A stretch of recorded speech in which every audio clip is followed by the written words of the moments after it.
Welcome to math insight. जैसा कि हम लास्ट दो लेसन से algebraic operation on complex numbers discuss कर रहे हैं। उसमें लास्ट लेसन में हमने देखा था सब्सट्रैक्शन, और उससे पिछले लेसन में हमने डिस्कस किया था ऑपरेशन कौन सा, एडिशन वाला। तो अभी हम देखेंगे कि मल्टीप्लिकेशन का ऑपरेशन क्या कहता है इस कम्प्लेक्स नंबर्स के अलजेब्रिक ऑपरेशन में। तो चलिए शुरू करते हैं। तो मल्टीप्लिकेशन के ऑपरेशन को हम डायरेक्ट एक एग्जांपल से समझेंगे। तो उसके लिए हम ले लेते हैं, डायरेक्ट एग्जांपल समझना है तो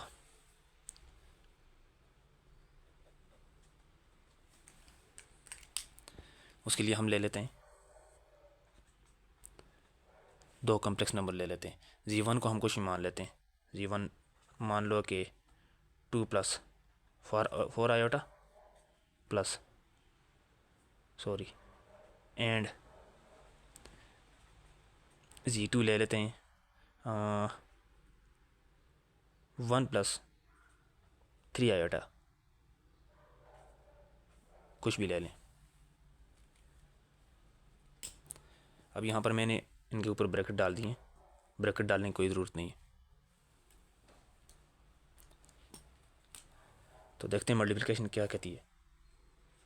मल्टीप्लिकेशन में जो जी होगा वो किसके इक्वल होगा, जी1 इंटू जी2। जी1 किसके इक्वल है, उसकी वैल्यू पुट करते हैं। क्या है, 2 plus 4 iota multiply bye G2 क्या है, 1 प्लस 3 आयोटा।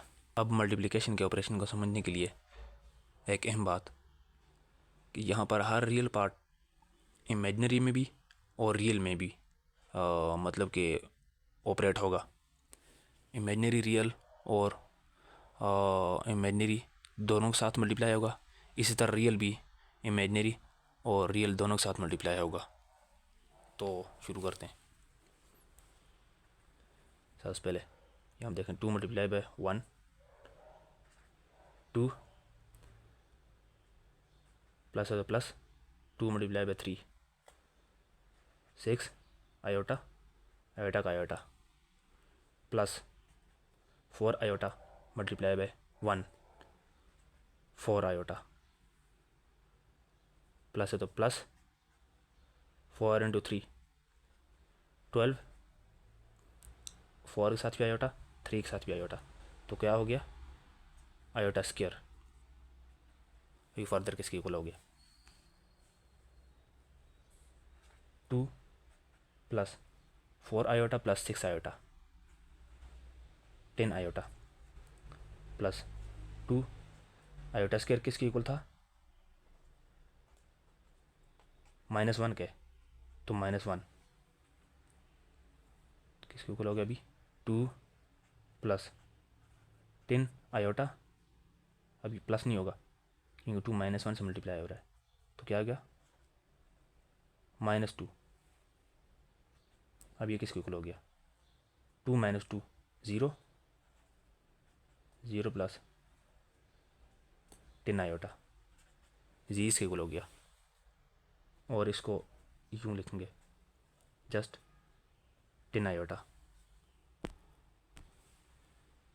जो कि प्योर इमेजिनरी नंबर है। तो अब हम डिवीजन वाला ऑपरेशन डिस्कस करेंगे।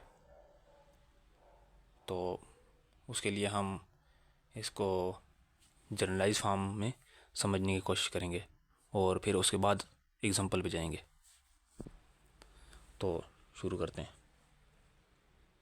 सपोज़ हमारे पास जी1 जो है वो ए प्लस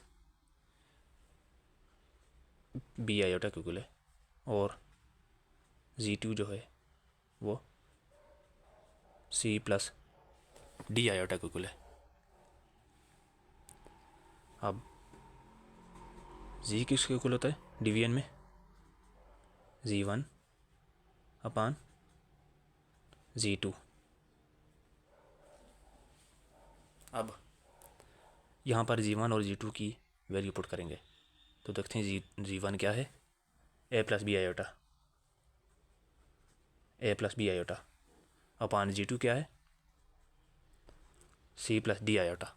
अब आप सोच रहे होंगे ये जो इस तरह की डिवीजन है इसको भी कैसे सॉल्व करेंगे, ए plus B iota upon C plus D iota, जो कि कह लें कि मज़ीद ये इरिड्यूसिबल है, इसको मज़ीद सिंप्लीफाई नहीं कर सकते। बट यहाँ पर इसको सिंप्लीफाई करने का एक मेथड है जो कि कम्प्लेक्स नंबर में यूज़ होता है। वो क्या है कि इसको मल्टीप्लाई करेंगे किस चीज़ से, डिनोमिनेटर से मल्टीप्लाई भी करेंगे, डिवाइड भी करेंगे, बट उसके लिए जो इमेजिनरी पार्ट होगा उसके कंजुगेट से। क्या मतलब कि इमेजिनरी पार्ट का साइन चेंज होगा। तो देखें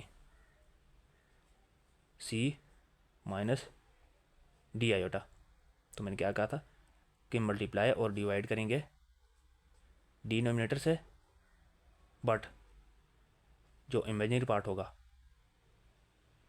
उसका कंजुगेट इस्तेमाल होगा यहाँ पर। तो क्या हुआ, A plus B iota upon C plus D iota multiply by C minus D iota upon C minus D iota. तो ये किसके इक्वल है,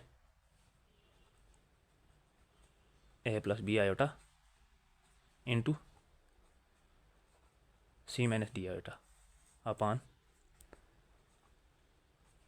सी plus D iota into C minus D iota. इनको मल्टीप्लाई करते हैं, किसके इक्वल हो गया, A into C, A C plus into minus minus A into D iota, A D iota plus B iota into C,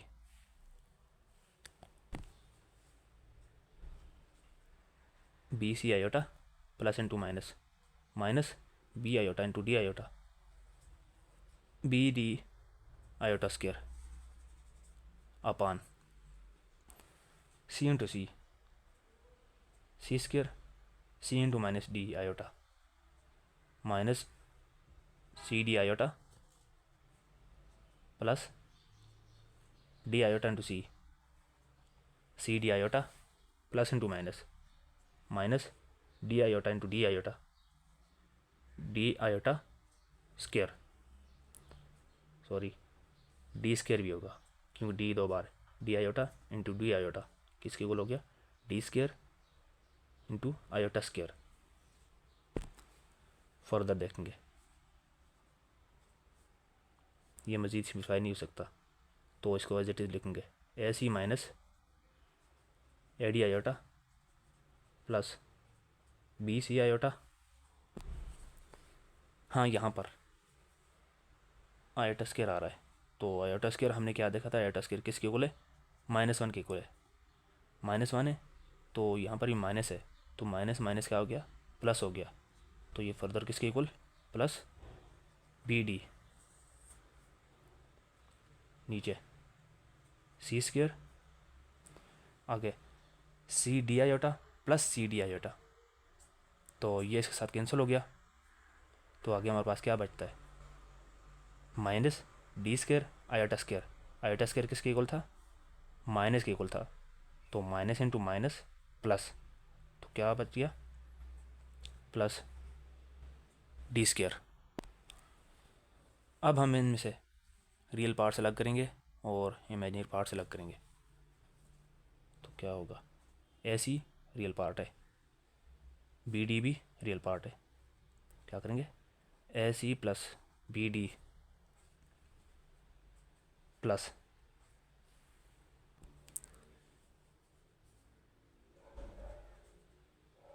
B सी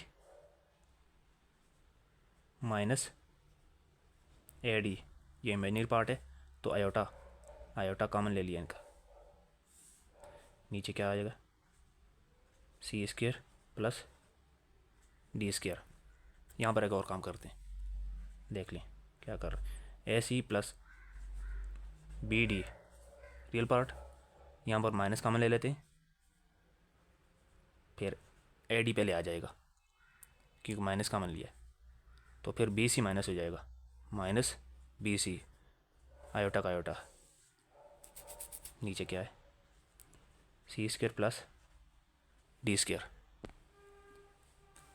अब ये कैसे simplify होगा, देखें A C plus B D over C square plus D square minus A D minus B C iota over C square plus D square.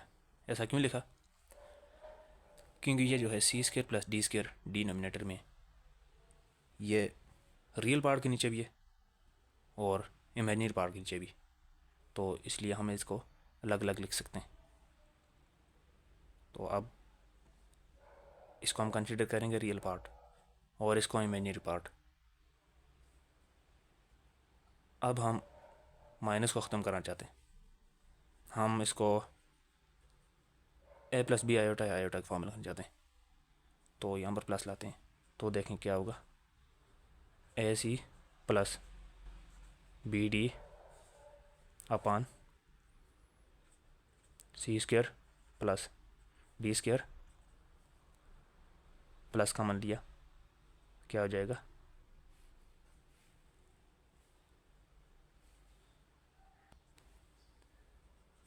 B C minus A D iota over C square plus D square. तो आप देखेंगे कि G1 अपान G2 हमारा किसके equal हो गया, A C plus B D over C square plus D square plus B C minus A D upon C square plus D square iota साथ में लिख सकते हैं। तो ये हुआ हमारा आज का डिवीजन वाला ऑपरेशन। तो आज के लिए इतना ही काफ़ी। अगले लेसन में हम डिवीजन ऑपरेशन की एक एग्जांपल लेंगे।